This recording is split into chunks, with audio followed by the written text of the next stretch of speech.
Welcome back to the D4 channel, and today we'll be doing a spoiler review for The Mandalorian Season 3, Episode 4, Chapter 20, called The Foundling. So if you haven't seen Chapter 20, The Foundling of The Mandalorian, leave now because this is a spoiler review.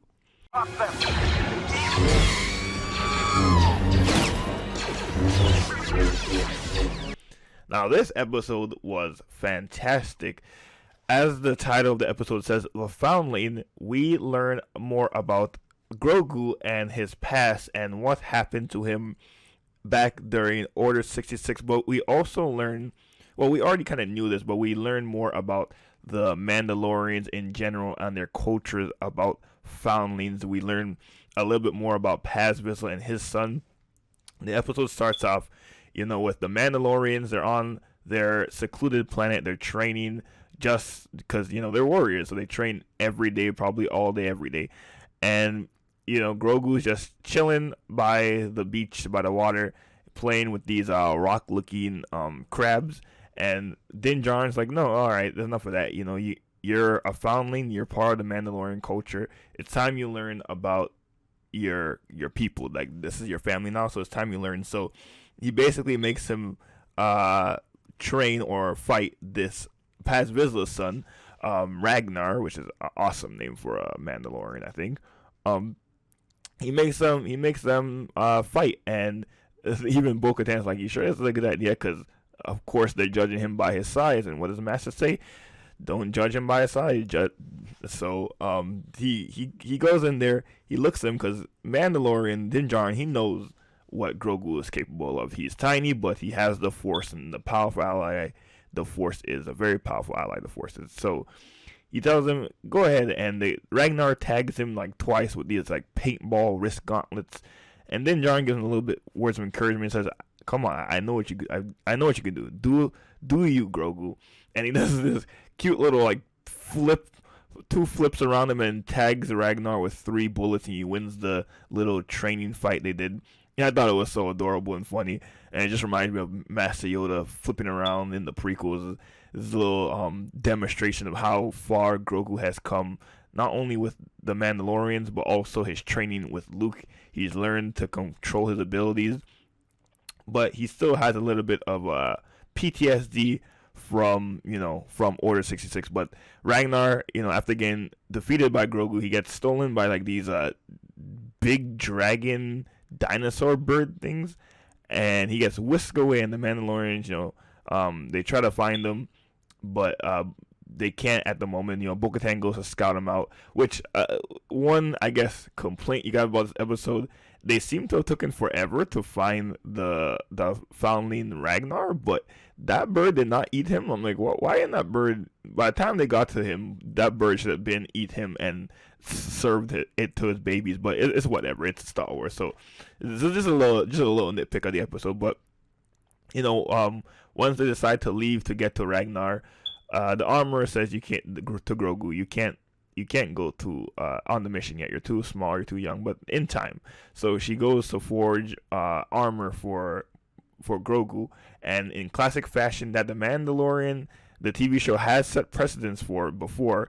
Every time the armor makes armor for someone, and they have a flashback, and we will go to a flashback of Grogu in Order 66, and we finally see fully who rescued him after all the speculations. People were thinking about Quinlan Vos, Barriss Offee, bunch of Jedi that we haven't really seen before that could possibly be a savior, and the one who saved Grogu from Order 66 is none other than the guy who played Jar Jar Binks, Ahmed Best, Jedi named Kelleran Beq. Now, if you don't know Kelleran Beq, he was on, I believe, YouTube Kids. It was a Star Wars like gaming show for children, and even though after Disney acquired Lucasfilm and Star Wars, and they said everything's going to be canon, that wasn't necessarily canon, but now Kelleran Beq is officially canon, and in amazing fashion. He's so cool.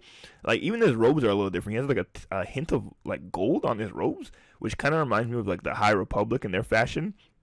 But I love his fighting style. He generally fights with the Jarkai form lightsaber dueling with double bladed dual fencing lightsabers. It was so cool to see Ahmed Best as a Jedi, and also it's after learning everything he went through with the prequels and Jar Jar and all the bullying he got from fans and media, and you could see it online. He talks about it in depth about his mental fatigue and depression about everything that happened to him in his prequels. And I grew up on the prequels, so I always loved Jar Jar best. And even if I don't love a character in Star Wars, I respect the people who play these characters, because people don't understand. It's a lot of work, even to play like a goofball like Jar. Like, they put their heart and soul into it. So even if you don't like a character, you gotta respect the actor that does it. And I'm just so glad for Ahmed Best. He seems to be finally getting the love he deserved. He's finally entrenching himself back into Star Wars. So I was so happy to see that. But Kelleran Beq was such a G, and he does escape Order 66 with Grogu. So they leave the door open for other stories they want to tell with Kelleran during this time period. We might see him again. Maybe we might see him meet Cal Kestis in the Jedi Survivor game. If they do a Obi-Wan Kenobi season 2, maybe we might see him in that. But there's many options. Kelleran Beq still lives, at least for a little bit, during this time period. But he is a Jedi, and Master Yoda does tell Luke, the last Jedi you will be. So his fate is pretty much sealed within that time period. But I'm very interested to see what kind of stories they might tell with Kelleran. But he does escape with Grogu on this Naboo ship, which is awesome to see. Just awesome to see Coruscant and all the prequel stuff in general. Like, I'm just loving the prequel love that fans like me who grew up on it is getting. But Grogu escapes, and then it goes back to the present day, where the armor makes him this nice Beskar piece. It's a little too big for him, but she says he'll grow into it. And then we go to the other mission to save Paz Vizsla's son Ragnar, and the Mandalorians. Bo-Katan is leading the hunt, and I just love their culture. Like, they have a campfire, but they're not allowed to take their helmets off. So in order to eat, they all have to separate and eat by themselves, which I thought was kind of funny. But because Bo-Katan is the leader of the hunting party, she gets to stay by the fire. And I just like to see more of this particular culture of the Mandalorians, of the Children of the Watch. I find the religion so strict and hilarious, but I really hope they grow into it, or they evolve to become better versions of Mandalorians, because clearly we've seen different versions of Mandalorians where they remove their helmets and they're a little more free than the Children of the Watch allows them to be. But they go up this mountain to try to get the son of Paz Vizsla. They fight the dragon bird thing. They get him back, and then you learn that we didn't know that Ragnar was Paz Vizsla's son, but he says dad, and I'm like, well, that makes sense now that you think about how the whole episode went, with him kind of being kind of seemed like he's caring for this particular foundling over the other ones. So that was cool to see that Paz has like a little trainee, not his biological son, obviously, because I believe that kid was adopted, or maybe it could be biological, who knows, but that is his child. And they rescued him, and they come back, and Bo-Katan, during the mission, she lost a piece of her armor, and the armor says, Bo-Katan says, can you craft more armor for her? And the armor basically told her a whole speech about, you did the most important thing for a Mandalorian. You rescued the children. You rescued the foundling. And she asked her if she wants, the same signet of her house, of House Kryze, the owl.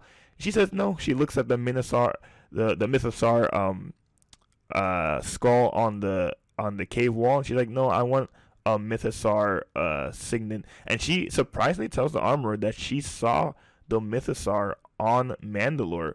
I thought she would have kept that a secret to kind of either hold that as leverage for her later on when she tries to maybe tame the dragon to lead these new Mandalorians for whatever reason. But no, she comes on and tells the armor that she saw a Mythosaur dragon on Mandalore. And in classic, when you hear crazy stories like that, the armor's like, Mythosaurs don't exist. They've been extinct. Like, you were probably hallucinating. And Bo-Katan's like, no, I saw a Mythosaur dragon. And she's like, yeah, sure you did. But she gets a new piece of armor with the Mythosaur tag on it, and that was very cool to see. And that was pretty much the whole episode. You just kind of learning more about the Mandalorians and their culture, particularly the foundlings and all of that. So I just enjoyed very much, uh, like Grogu developing more as a character, learning a bit about his backstory. Kelleran Beq was a very, very pleasant surprise, and I love to see Bo-Katan kind of going through this new, I don't know if I would call it evolution, but this new chapter in her life of trying to figure out what she's going to do next. So I really much enjoyed this episode. Again, anything related to Order 66, as devastating as it is, I just love to see a little bit more of everyone's perspective during this troubling time. So I give this episode a very good 8 out of 10. I thought it was a very good, solid episode. I have been hearing people complain about how Mandalorian does not have direction. Just I at this point, I don't know what to tell people like that. Like, you just gotta enjoy the show. If you don't, you could just stop watching The Mandalorian and watch something else, to be honest, because no one's forcing you to come every week to watch The Mandalorian. But I very much enjoyed this episode. You let me know what your thoughts of this episode is in the comments below, and please be civil. You know, if you didn't like this episode, that's fine. I'm not saying you have to like this episode. You know, you could not like this episode and still enjoy the show. So let me know if you like or hated this episode in the comments below, and let's try to keep it civil. And again, like and subscribe to the D4 channel for our version of Star Wars entertainment here in our little corner of the galaxy on YouTube. And from me, Hamid, Mark, and my counterpart Danielle, may the Force be with you always.